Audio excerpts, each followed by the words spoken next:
الحمد لله وكفى وسلام على عباده الذين اصطفى أما بعد فأعوذ بالله من الشيطان الرجيم بسم الله الرحمن الرحيم اليوم أكملت لكم دينكم وأتممت عليكم لكم الإسلام دينا.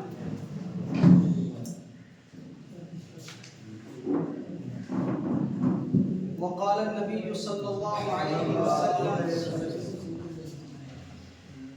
من قال رضي بالله ربا وبالإسلام دينا وبمحمد صلى الله عليه وسلم نبيا ورسولا دخل الجنة أو كما قال عليه الصلاة والسلام.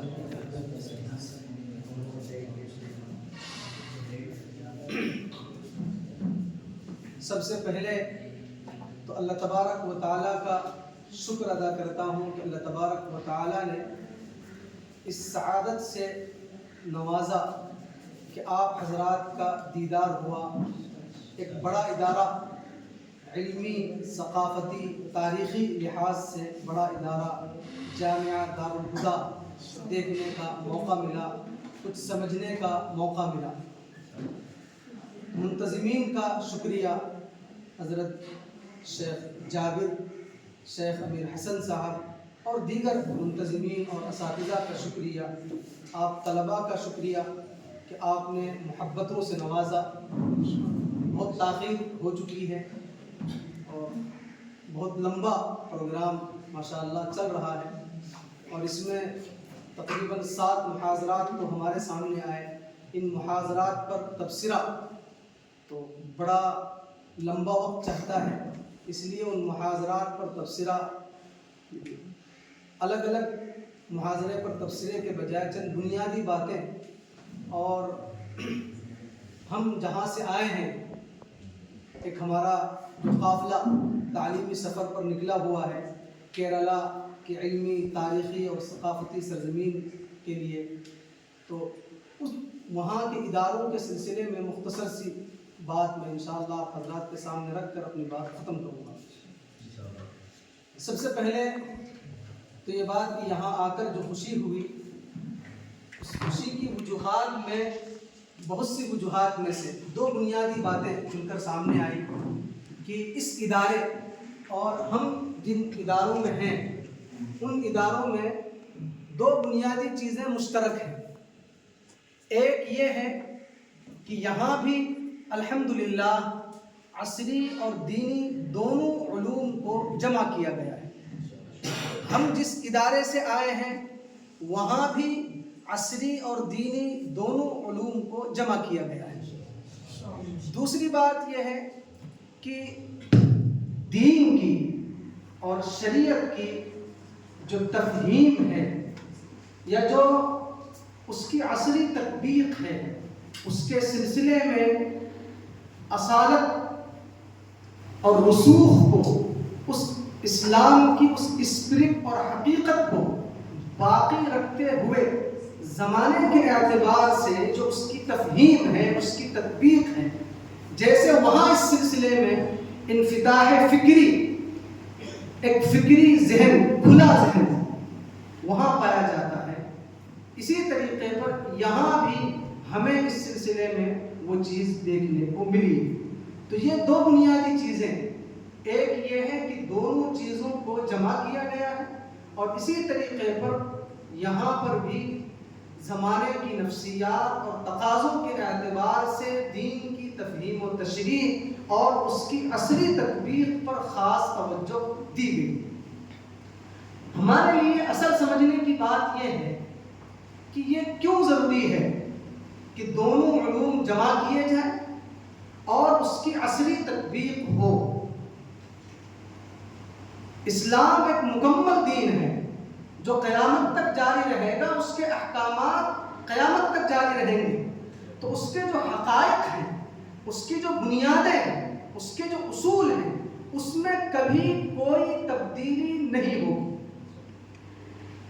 کسی لحاظ اس میں کوئی تبدیلی نہیں ہوگی. لیکن ہمیں اسلام کی طرف جن ذہنوں کو متوجہ کرنا ہے اور اس دین کو، شریعت کو جن کے کے لیے مقبول بنانا ہے، جن ذہنوں کو متوجہ کرنا ہے، جن اذہان و قلوب میں اس دین اور شریعت کو بٹھانا ہے، ہمیں ان کو متوجہ کرنے کے لیے ضروری ہے کہ ان کی ذہنی سطح کے مطابق، ان کی نفسیات کے مطابق، ان کی زبان میں ہم متوجہ کریں۔ تو اس کے لیے اسلوب کو بدلنے کی، تعبیر کو بدلنے کی زمان اور مکان کے اعتبار سے ضرورت پڑتی ہے۔ نمبر 2، اسلام دین یہ محض ہمارا رشتہ اللہ تبارک و تعالیٰ سے قائم کرنے کے لیے نہیں ہے۔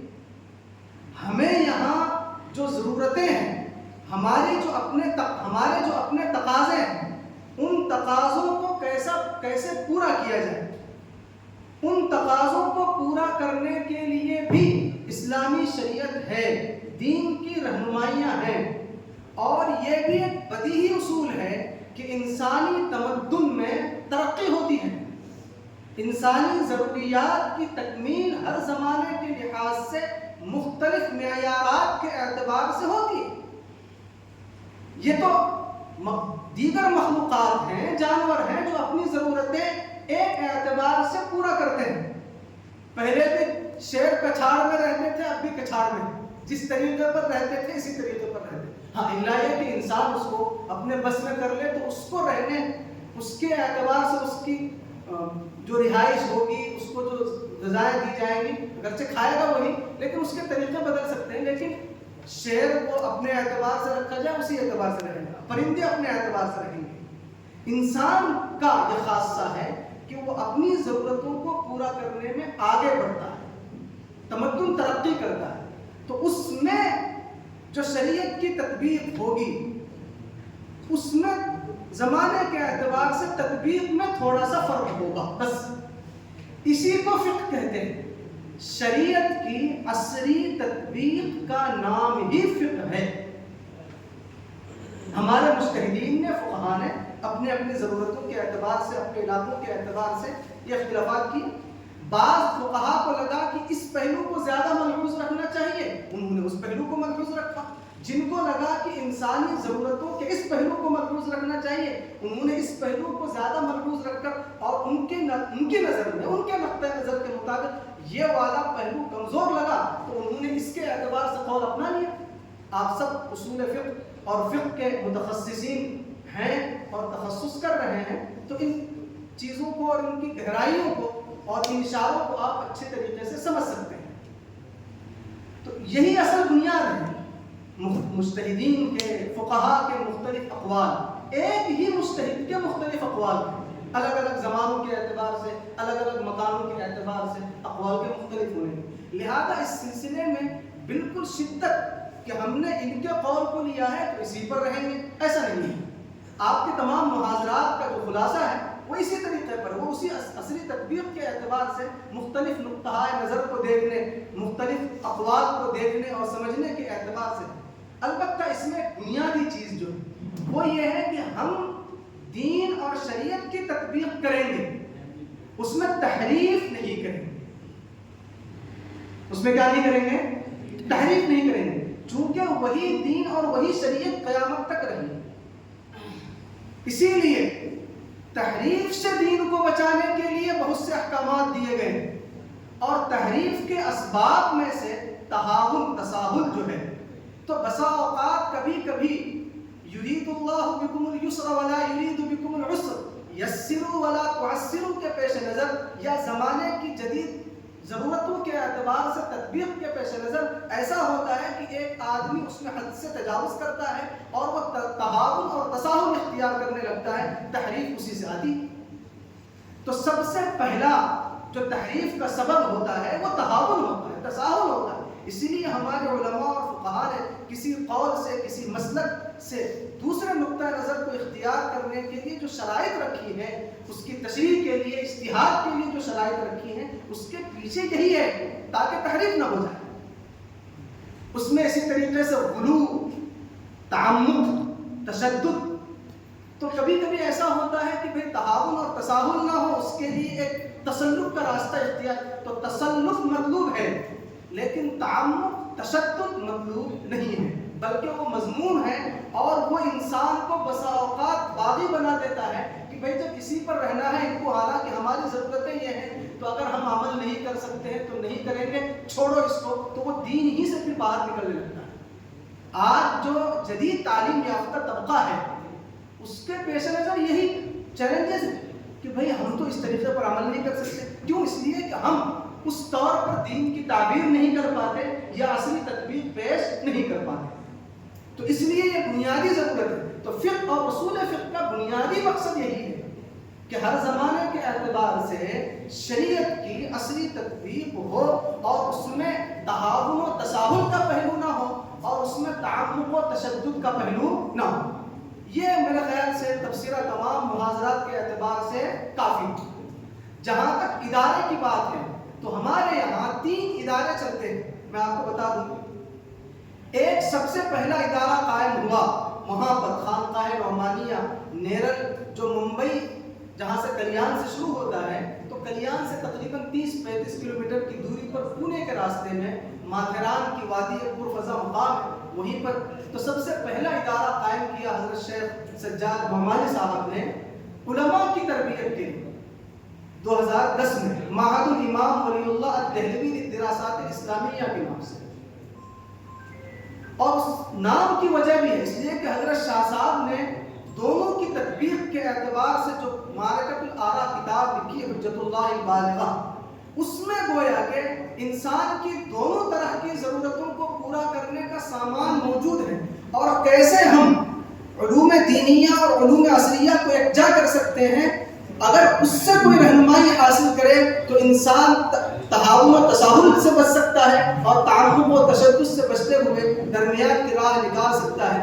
تو دونوں علوم کو جمع کرنے سے پہلے اسکول اور ادارے کے اعتبار سے حضرت نعمانی نے پہلے اس ذہن کے علماء کی تربیت کے لیے ادارہ قائم کیا۔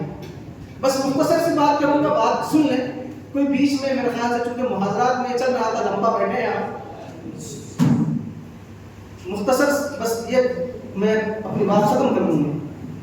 تو یہ معہد الامام ولی اللہ الدہلوی للدراسات الاسلامیہ یہ قائم کیا گیا اس کے پیش نظر۔ اس کے 2 سال کے بعد 2012 میں پھر دارالعلوم امام ربانی کے نام سے ادارہ قائم کیا، اس میں 5th سے لے کر کے گریجویشن تک کی تعلیم رکھی اور ادھر مکمل عالمیت اور فضیلت کی تعلیم رکھی۔ یہ پورا 12 سال کا کورس نصاب و نظام شروع کیا گیا اور یہ خانقاہی ماحول میں شروع کیا گیا۔ بس ایک مختصر وجہ میں بتا دیتا ہوں کہ کیوں یہ ضروری ہے، کیونکہ آپ کے یہاں بھی ہے تو آپ اسی اعتبار سے اس سے فائدہ اٹھائیں اور اٹھا رہے ہوں گے۔ وہ یہ ہے کہ ہمیں اللہ سے تعلق قائم کرنے کی بھی ضرورت ہے، اپنی ضرورتوں کو پورا کرنے کے لیے بھی۔ تو جو لوگ تو ہماری کامیابی دونوں چیزوں سے جڑی ہوئی ہے، اللہ سے تعلق بھی ہو اور ہماری ضرورتیں پوری بھی ہوں۔ ہوتا کیا ہے کہ چونکہ دونوں طرح کی ضرورتیں ہیں، آدمی ادھر جاتا ہے تو ادھر سے کٹ جاتا ہے بسا اوقات، اور آدمی ادھر لگتا ہے تو ادھر سے کٹ جاتا ہے۔ تو اسی لیے 2 الگ الگ حلقوں کو سنبھالنے والے لوگوں کی راہیں جدا ہو گئیں اور وہ جدا ہوتی گئیں اور دوریاں بڑھتی گئیں۔ تو ہمارا اسکول کا نظام بالکل الگ ہو گیا، مدارس کا نظام بالکل الگ ہو گیا۔ حالانکہ کامیاب انسان وہ ہے شریعت میں، دین میں، کہ جو دونوں ضرورتوں کو پورا کرے، اور دونوں ضرورتوں کو پورا کرنے میں یہی ہوگا کہ شریعت میں ان ضرورتوں کو پورا کرنے کے حوالے سے جو ہمیں رہنمائیاں دی گئی ہیں، تو ان ضرورتوں کو پورا کرنے کے لیے جو اسباب اختیار کیے جاتے ہیں وہ بڑھ رہے ہیں۔ تو ہم کو سمجھ میں آنا چاہیے کہ شریعت نے جو رہنمائی کی ہے وہ رہنمائی یہاں پر کیسے منطبق ہوگی۔ اس مقصد کو پیش نظر رکھ کر جب دونوں علوم کو پڑھیں گے اور پڑھائیں گے تو انشاءاللہ اس میں غلو بھی نہیں ہوگا، اور جس حد تک علوم عصریہ کی ضرورت ہے اسی حد میں اس میں لگیں گے، اس سے بہت زیادہ مرعوب ہو کر کے دینی علوم کو کہیں ہلکا درجہ نہ دے، اس لیے کہ اس میں بہت زیادہ ایسا ہوتا ہے اور اس کا خطرہ بہت زیادہ بڑھ جاتا ہے۔ تو یہ 12 سال کا کورس ہے۔ اس کے بعد پھر یہ ہوا کہ بہت سے بچے ہمارے ایسے ہیں جو 10ویں پڑھ لیتے ہیں، 12ویں پڑھ لیتے ہیں، ان کو علوم دینیہ حاصل کرنے کی ضرورت ہوتی ہے، تو اس کے لیے الگ ادارہ قائم کیا گیا مدرسۃ الامام محمد قاسم النانوتوی کے نام سے، جس میں گریجویشن اور عالمیت کی مکمل تعلیم رکھی گئی۔ اس کے فارغین بھی یہاں کہیں بیٹھے ہیں، آپ نے تعارف میں سنا ہوگا۔ اب یہ 3 ادارے چل رہے تھے، اب ہمارا نظام کہاں سے شروع ہو رہا تھا؟ 5th سے۔ تو پھر اس کی ضرورت محسوس ہوئی کہ چونکہ ہمارے پاس دیگر اسکولوں سے بچے آ رہے ہیں، حالانکہ ان کی تربیت کی ضرورت شروع سے ہے، تو پھر نعمانی پبلک اسکول کے نام سے بالکل نرسری سے شروع کیا گیا، نرسری سے 5th تک، تاکہ ہمارے پودے وہاں اگے تیار ہوں، پھر ہم وہاں سے ان کو یہاں پر لے کر آئیں اور پھر ان کو 12 سالہ نظام کے تحت دونوں علوم دیں اور ان کو تخصص کرنا ہو تو معہد الامام ولی اللہ دہلوی کے نام سے جو ادارہ ہے اس میں وہ تخصص کرے۔ تو یہ گویا 4 ادارے ہو گئے، نرسری سے 5th تک نعمانی پبلک اسکول، اور 5th سے لے کر کے گریجویشن تک دارالعلوم امام ربانی، اور دیگر اداروں سے دیگر اسکولوں سے پڑھ کر آنے والوں کے لیے مدرسۃ الامام محمد قاسم النانوتوی، گریجویشن اور عالمیت کی تعلیم یہاں مکمل۔ معہد الامام ولی اللہ دہلوی میں تخصص فی الفقہ الاسلامی والفکر الاسلامی، اور اب اس سال سے تخصص فی تفسیر کا بھی شعبہ شروع ہوا ہے۔ وہ طلباء بنگلور کے تعلیمی سفر پر ہیں، انشاءاللہ مزید اس میں تخصصات کے شعبے شروع ہوں گے۔ آپ سب سے دعاؤں کی درخواست ہے، اور پھر میں آخر میں آپ تمام کا شکریہ ادا کرنا چاہتا ہوں، اور میں ایک بات کا اعتراف کرتا ہوں کہ ماشاءاللہ آپ حضرات نے جو محاضرات پیش کیے ہیں وہ بہت محنت سے، بہت ترقی سے لکھے گئے ہیں، اور اس میں آپ لوگوں نے ماشاءاللہ مراجع کا، مصادر کا، اپنے اساتذہ سے استفادے کا بھرپور خیال رکھا ہے، اور اس میں دونوں کی جامعیت کی طرف اشارہ ہے۔ اور ایک اہم بات کہہ کے میں ختم کرتا ہوں کہ اب آج کل ایسا ہونے لگا ہے کہ تعارفی اور مقدماتی علم چھانے لگا ہے، اور جو اصل علم ہے اس کی جو تطبیقات ہے اس میں کمی آنے لگی اس کی وجہ سے۔ تو یہ نہ ہو، مثال کے طور پر میں ایک مثال دے دیتا ہوں آپ کے جو محاضرات پیش ہوئے اسی میں سے، کہ یہ ضروری ہے کہ اصول سرخسی کی ساری چیزوں پر بحث ہو، دیگر کتابوں کی تمام چیزوں پر بحث ہو، لیکن اب بسا اوقات ایسا ہو رہا ہے کہ صرف اس کے مقدمات پر، اس کے تعارف پر تو باتیں ہو رہی ہیں، یہ بھی ضروری ہے، لیکن اس سے زیادہ یہ ضروری ہے کہ اصول سرخسی میں جو اصول ہیں ان اصول کی تطبیقات کیسے ہوں گی، انہوں نے کن پہلوؤں سے اصول لیے، وہ قواعد لیے، اور زمانے کی جدید مسائل میں ان کی تطبیق کیسے ہوگی، کیسے مسائل ان سے نکالے جائیں گے، یہ اس سے زیادہ ضروری ہے۔ تو دونوں چیزوں کو ہم ملحوظ رکھیں، دونوں چیزوں کا خیال رکھیں۔ وآخر دعوانا الحمد للہ رب العالمین۔